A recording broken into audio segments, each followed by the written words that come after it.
We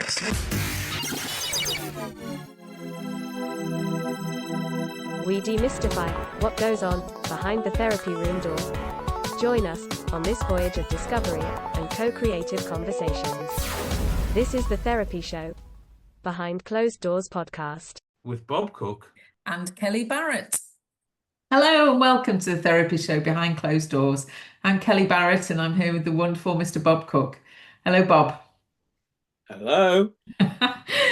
So, Bob, we're on episode number 227 today, and we're looking at how to work with resistance in the therapy process. Well, that probably is one of the key discussions you could have as a psychotherapist. So let's start off this.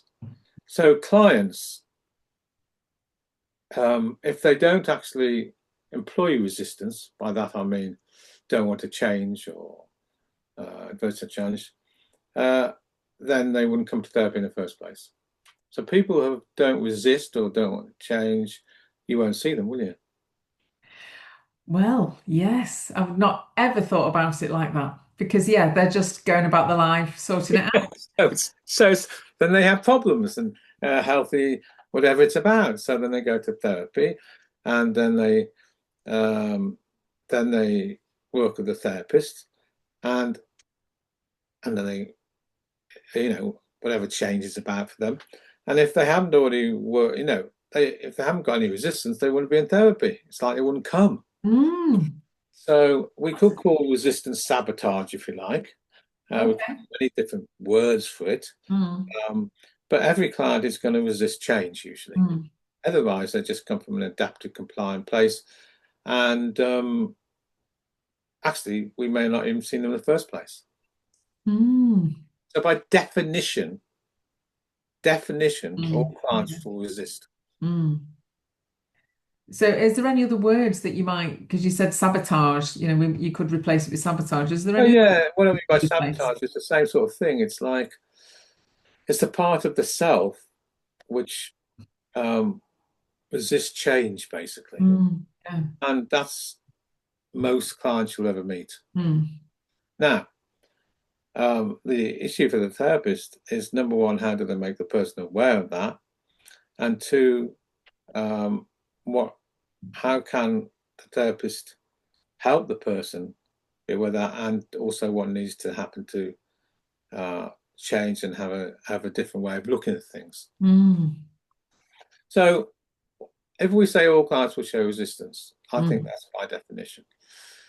Now the next question is, what does the therapist do or not do when a person says, well, or shows resistance or sabotages change? That's really the next question. So over to you, Kellie Barratt. What do you think? Well, I think if there's some resistance, my first thought is to think, am I going too fast? That's really interesting. How come you go straight there? Because I've got a hurry up driver. I love TA and I love therapy. And sometimes I think, oh, have I missed them? Like, are they not with me? Like, what's happening?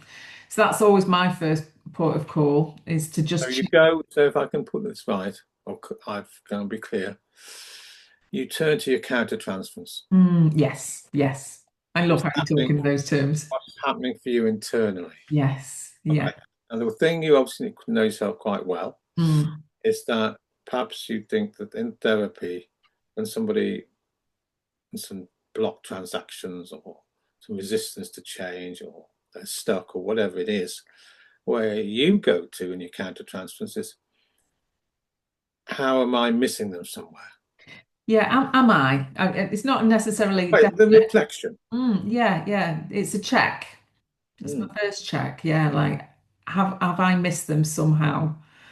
And you think about you're thinking about your hurry up driver particularly. Yes. Yeah. Okay.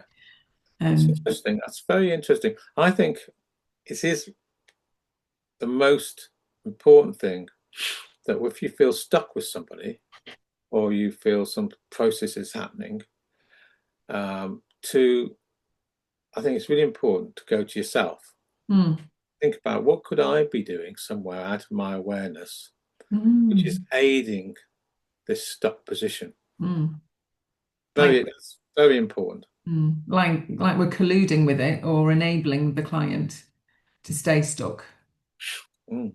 Mm. Yeah. I think that's probably, I'm really glad you said that because that's the way I think, Mm. to reflect on what's my part, what am I doing in all this lot. Yeah. And once I've done that, I think I might be trying a way in to make contact that's not working for the client. So I need to find a different route in. So I need to change my point of contact. Mm. Perhaps it's not necessary.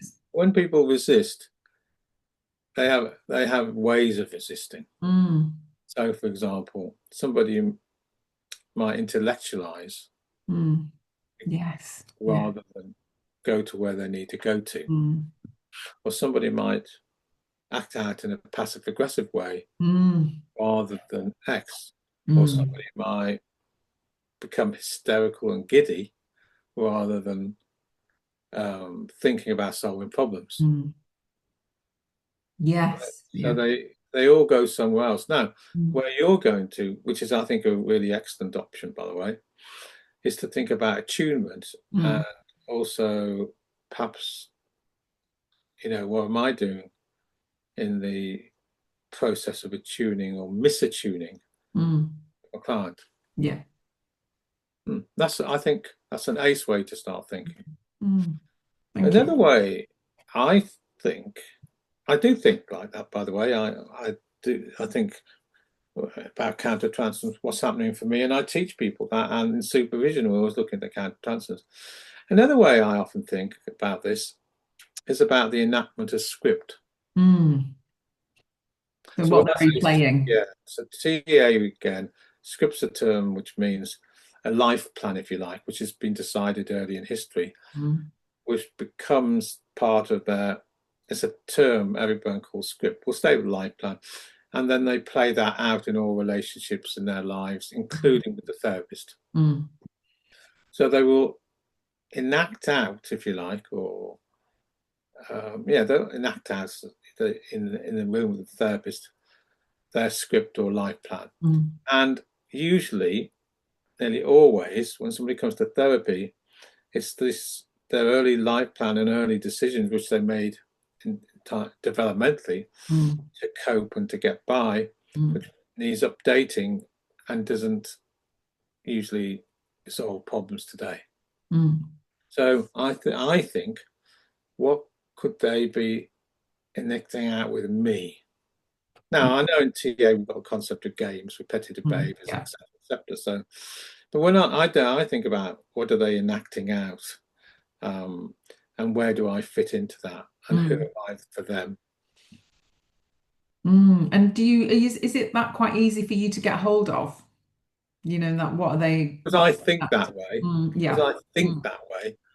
Yes, I say easy. I mean, but because Yeah. I think that way, Mm, I'm already starting to think, mm, what part of the script, if you like, I'm going to use that again, or their coping mechanisms might they be playing out today, mm, which doesn't help. And how might I be part of that whole game, if you like, or that drama, or whatever it is? And what do we need to do differently? yes. So you don't replay their history. Yeah. Mm, yeah. So I see resistance, you see, in the way that most people, well, nearly everybody, and this happens to be a therapy situation, so it's different, will resist change, Mm, even if a big part of them wants to change. yes. Yes. And I think and when you said the passive aggressive before, I think of that a lot, that try hard, the try hard driver of if that a part really wants to change and a part is making or impasses, a part is stopping them Oh, and yeah. they're equal, yeah, like a tug of war. And then they're just literally in between the two ego states fighting. Mm. So yeah. So once you've worked that out, besides you analysing and counter transference, do you then take it to supervision if nothing changes? Absolutely. Yeah. So it's important for everybody, the listeners. It's one of my pet sort of things that I say is that the importance of taking it to a supervisor who's outside the co-created relationship between therapist and client to help the supervisor be aware of things. I mean, the therapist be aware of things. That's the joy of supervision for me, that it's somebody else's perspective. Because if I'm in it, if I'm in something and I can't see it, then the supervisor is invaluable for that. And therapists can also go to their own therapy as well. Yes. And Yeah. look at that counter transfer stuff you're talking about. But certainly supervision. Yeah. To help identify it. So if you find yourself having resistance going to your supervisor, probably in a parallel process. Yes. Yeah. Yeah. Yes. That's a great feeling, isn't it? Like that like, oh, I don't want to bring it. Like, so Yeah, that's the question then is, whose resistance is it? yes, yeah. Yeah, because that's the client, isn't it? Like, then they've got that, oh, I don't want to talk about this, which is absolutely where the work is. So if we're feeling like that, is that ours or is it the client's? So there's the sort of questions to ask. But if you come from a place resistance is always going to happen, then it's like, well, how do we help the client explore that part of themselves? Now, it will always have come from their history. Yes. Clients say to me a lot when we kind of unpick it a little bit. Well, I don't know how to change. I don't know I don't know what I need to change, and I don't know how to do it. I can't imagine doing it. So I hear that quite a lot. It's like a fearful place.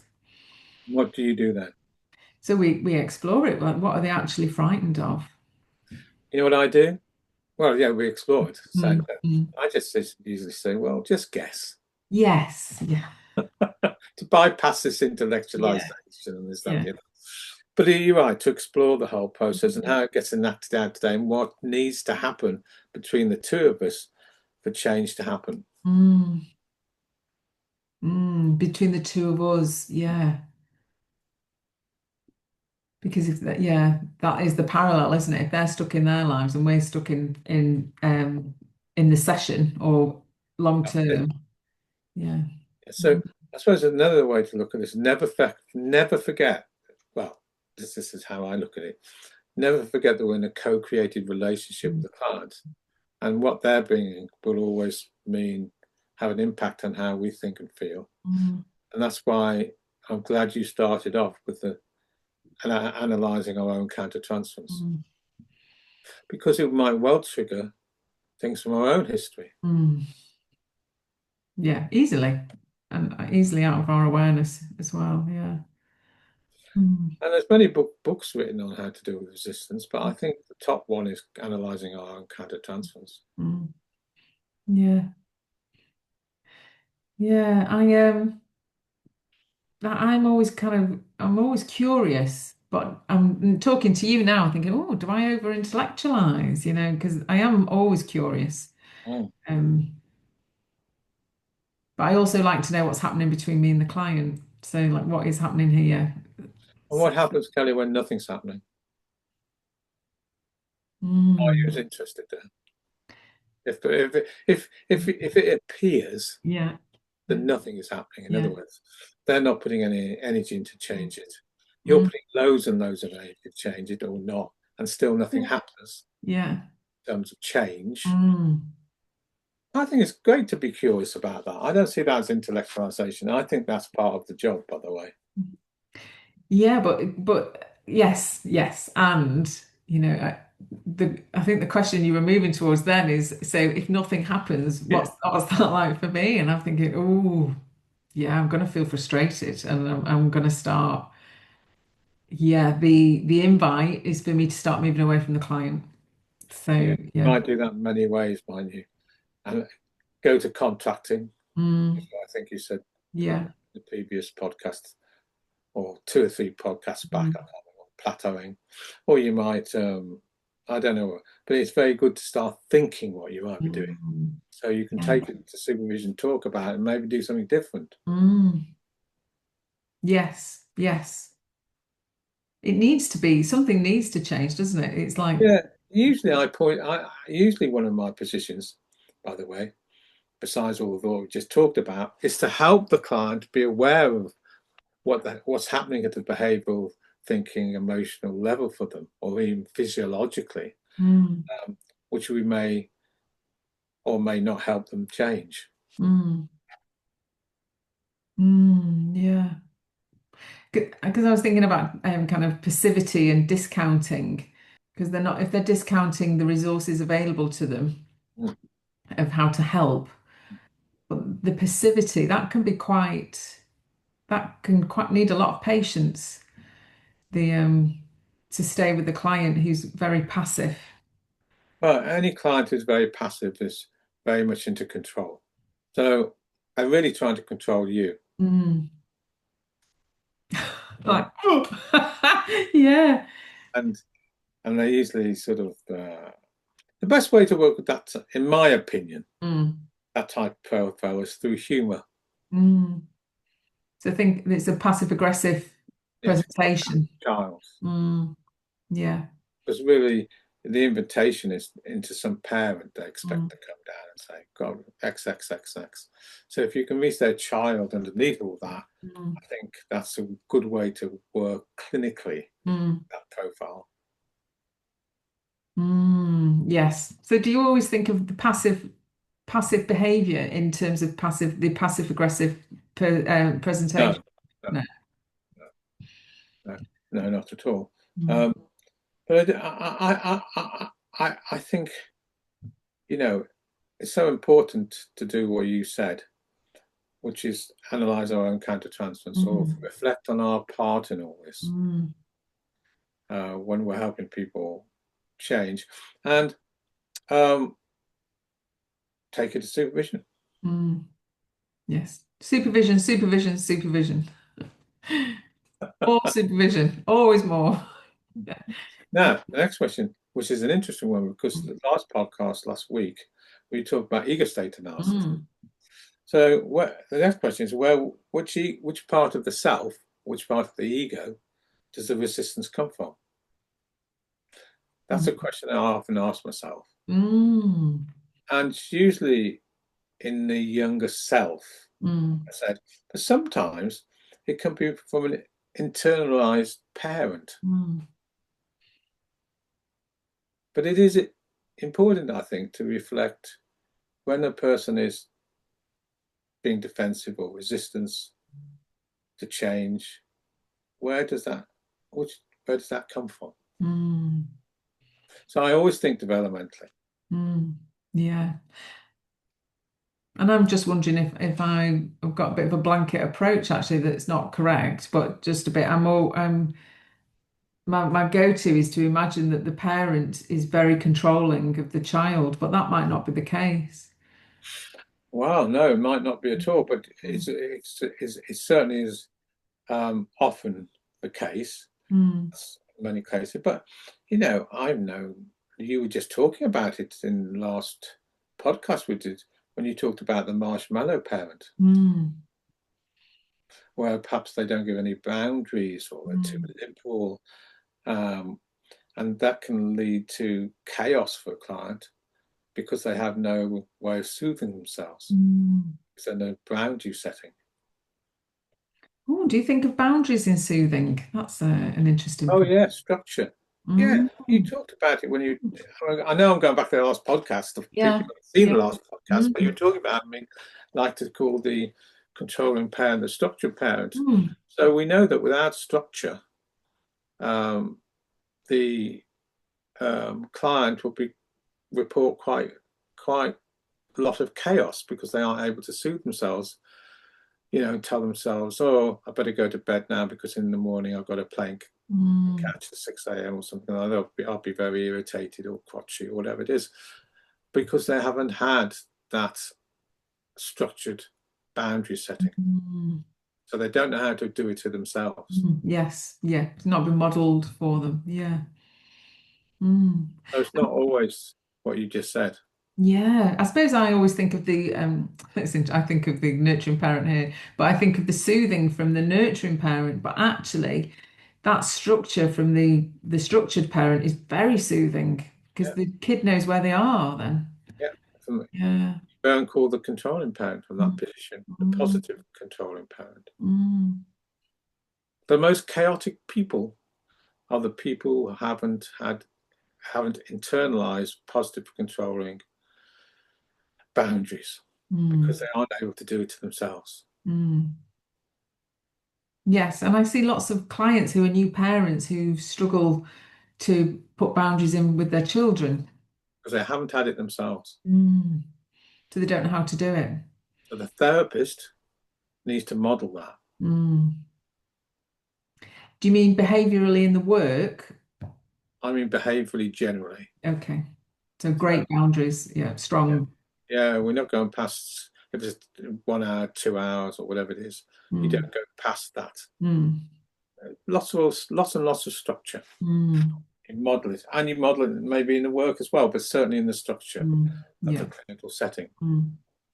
Yes. Yes. Because that helps. I always remember you saying, talking about psychological boundaries, that the kid won't feel safe unless the psychological boundaries are in place. Without doubt. Mm. Mm. I love that idea that actually the structure helps kids feel safer. And so, Always. yeah. Always. And the parent that doesn't do that isn't helping Mm. their child at all. Mm. Now, I understand you can get to the negative side of the controlling parent, where it's overstructured and Mm. overcritical, and denies the child the opportunity to get to their own truth. Mm. I know that side as well, what you're talking about. Maybe it's a really hard line for people to walk then. Maybe they're so frightened to go into the critical parent that they kind of sit on the fence a bit. Or the controlling parent. Yeah. Of being, So resistance, like I said, can come from different parts of the self, mm, usually from the child. mm. And because the child could that be any reason, or is it Yeah, usually because of the developmental trauma and um, deficits. But we haven't even talked about the breaking down of the parent adult child to a younger parent or a younger adult or a younger child, because that'll have to be another video. yeah. Are you talking like the P1 and A1? Yeah. Yeah, Mm, advanced TA that mm, I've kept clear of it, but mm. I think it's in a younger self, the resistance. Oh, that'd be a fascinating podcast, Bob, to talk in those terms. I think that would have to be, yes, it would be fascinating, but I don't want to be patronizing to people listening either, but quite often people know about parent, adult, child, and nurturing parent, all that sort of stuff, but to go into the finer details, we might lose people. Okay, yeah. But it would be a good podcast, all the same. Yeah, yeah. And I suppose for the trainees who are listening, or anybody who's listening who's not TA, the structural model of TA is actually it's much more intricate. So we Yeah. have a parent, adult, and child within the child. So and we also have a parent, adult, and child within the child. Let's keep away from it. We'll just lose people. Yes, we will. Yeah. So anything else you'd like to say about resistance then, Bob, or sabotage? I recognise what I'm talking about. I have a resistance to ending Oh, podcast. yeah. So it's an interesting parallel process. Mm, But I just don't want to go over time again. I did in the last podcast. mm, So yeah. I'm quite happy to sort of stop. Yeah. So, and I think we've probably covered most things there, haven't we? So go to supervision, check your transference, counter transference processes, and go to supervision. Or therapy if you need to. Or therapy, yeah. But the supervisor will often say, go to therapy and work that out. Yeah, yeah. Super. So our next podcast. Oh, what is it? Well, this is exciting stuff. Working with chair work in the therapy Oh, process. chair work. Is it chair work? Oh, Yeah, well, you've just said chair work. yeah, but it's yeah. I'll talk about it. Yeah, how to work with 2 chairs, 3 chairs, 4 chairs, 5 chairs in the clinical world. That bit kind of blows my mind a bit, that there might be 4 or 5 chairs.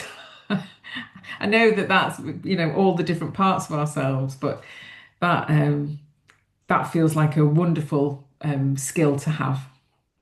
Takes a bit of experience. I was teaching this because I went abroad, and I was teaching a group onto how to use 2 chair work, and then off the back of that we went into the grandparent and the grandfather, and we needed more chairs. I think chair work covers a multitude of things. Yes, and it's not. Lots of different modalities use it, don't they? Isn't it mainly? Is it Gestalt? Well, let's. Oh yes, let's stop. Podcast. You're doing what I do now, Kelly, which is go off into meandering way past half an hour. I think you're picking up my bad habits after spending time with me. You're right, Bob. Well reined in. Thank you very much. No, I do it all the time, so there we are. And I'll see you next. Well, goodbye to the listeners, and I'll see you next time. Yes, goodbye. Take care, Bob. Bye. Yeah, goodbye. You've been listening to The Therapy Show, Behind Closed Doors podcast. We hope you enjoyed the show. Don't forget to subscribe and leave us a review. We'll be back next week with another episode.